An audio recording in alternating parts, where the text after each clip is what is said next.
আমারে বুঝাস না, মেয়েরা খারাপ মেয়েরা খারাপ। আমি তো এত খারাপ দেখি না, তুই কোথায় তো খারাপ দেখিস?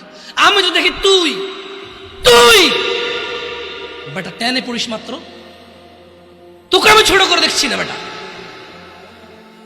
তুমি বের হও, ছবি পাঠাও, ছবি পাঠাও, নাহলে হাত কেটে ফেলবো আমি। দেখো আমি বিষের বোতল নিয়ে আসি, ছবি পাঠাও। তুই বেটা আমার বোনটাকে বেটা ফুসলেছিস বেটা ফাজিল। মেয়েরা খারাপ, মেয়েদের খারাপের কারণে দুনিয়া শেষ। তুই কে রে? তুই কি? তুই কি মেয়েরা খারাপ? শোন, আমাদের গ্রামে প্রবাদ আছে, ধর্মীয় কথা না এটা। এখন যেটা বলছি এটা প্রবাদ, এটা ধর্মীয় কথা না। কোনো মেয়ের যদি একবার হাঁটুর উপরে কাপড় ওঠে আর নামে না বেটা। তুই উঠাইছিস হাঁটুর উপরে কাপড়, ও উঠায়নি। হাঁটু পর্যন্ত তুই উঠাইছিস, আর এখন সে নামাচ্ছে না। তুই মনে করিস তুই বেঁচে গেছিস না? তুই মনে করিস তোর জিনাই জেনা না?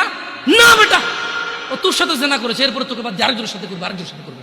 আর তুই সূচনা, তুই ওকে শিখাইছিস, এটা সবগুলো তোর উপরে আসবে বেটা। তুই নিজের ছোট পাপিষ্ট মনে করিস না? তুই মনে করিস কি হয়েছে, আমি তো একটা চুমাই নিছি, আমি তোকে বলছি ছবি তুলে পাঠাও, টয়লেটে যাও, ব্লাউজ খুলে ছবি তুলে পাঠাও, জামা খুলে ছবি তুলে পাঠাও। বেটা ফাজিল, আল্লাহ তোকে হৃদায়ত দিকে আমিন। ভয় পা, ভয় পা, আল্লাহকে ভয় পা ছোট ভাই আমার। সবাই বুড়ো হয়ে মরে না, বহু মানুষ যৌবন্ত অবস্থায় মরে যায়।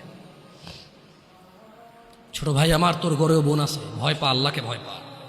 তুই এত বড় অপরাধে লিপ্ত হইস না। তুই মেয়েদের হাঁটু পর্যন্ত কাপড় তুলিস না, খবরদার খবরদার, তুই এটা করিস না। তো মানুষ তো বেশি নাই, তারপর আলহামদুলিল্লাহ সবাইকে কবুল করুন, যেহেতু ঘরোয়া পরিবেশে। বলেন তো কোনো মেয়ে, আপনার বয়স তখন 16 বছর ছিল আর কি, আচ্ছা যান, কোনো একটা 14 থেকে 18 বছরের মেয়ে আপনাকে বলছে চলো আমরা একসাথে থাকি, বলেন 1 লাখ একটা পাবি না, 1 লাখ। আমি বলে দিচ্ছি, চ্যালেঞ্জ হলে আসিও, তুমি প্রমাণ করে দিও, যাও।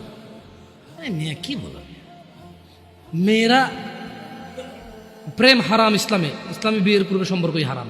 কিন্তু এর মধ্যেও কোনো মেয়ে ছেলেকে বলে না কিস করো, আমাকে একটা তোমার লুঙ্গি খুলে ছবি পাঠাও, বলে না। প্রত্যেকটা ছেলে বলে, প্রত্যেকটা ছেলে বলে, এভরি সিঙ্গেল ছেলে বলে।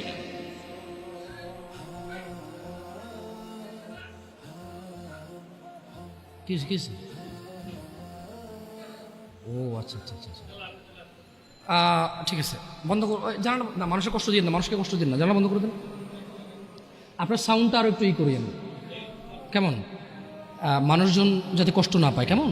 কারণ সবাই বাধ্য না, সবাই বাধ্য না তো। না না ঠিক আছে, না না জানালাগুলো বন্ধ করে দেন, মানুষ যাতে কষ্ট না পায়, কারণ সবাই তো বাধ্য না। আর সাউন্ড সিস্টেমটাকে আর কি করবেন, মানে এরপরের হালাকা নিচ, আপনি মাইক লাগাবেন, মাইকের সাউন্ড লিমিট করবেন। আপনি দেখেন, এটা তো টেকনোলজিক্যাল ব্যাপার, রাইট? আমি আপনাদেরকে অনুরোধ করবো, এরপরে আরও অনেকেই আসবে, রাইট? প্রতি মাসেই হয়তো আসে। আপনাদের যেখানে যেখানে যারা যারা বসে, সংশ্লিষ্ট ওই এরিয়াতে যাতে সাউন্ডটা সীমাবদ্ধ থাকে। নিচতলায় তো আর এখানকার সাউন্ড যাবে না, নিচতলায় আলাদা একটা সাউন্ড ওই লাগাই দেন, মাইক্রোফোন লাগাই দেন, মানে স্পিকার, সরি। নিচতলায় কি আর একটা, আর মাটিতে বাড়ি দিলে কে চেতে ওঠে, ওটা তো হয়। যাই হোক, তো তোমরা এই অন্যায়টা করবা না। আর যদি তোমাদের মনে হয় যে না, তোমাদেরকে কোনো 16 বছরের 17 বছরের যুবতী মেয়ে বলছে যে মানে আজে বাজে অফার করছে, আমাকে বলিও। আমার ফেসবুক আইডি তো জানাই আছে না, আমাকে বলে ভাই ভাই ভাই এক আজব ঘটনা ঘটে গেছে ভাই, 16 বছরের মেয়ে আমাকে বলতেছে আজে বাজে।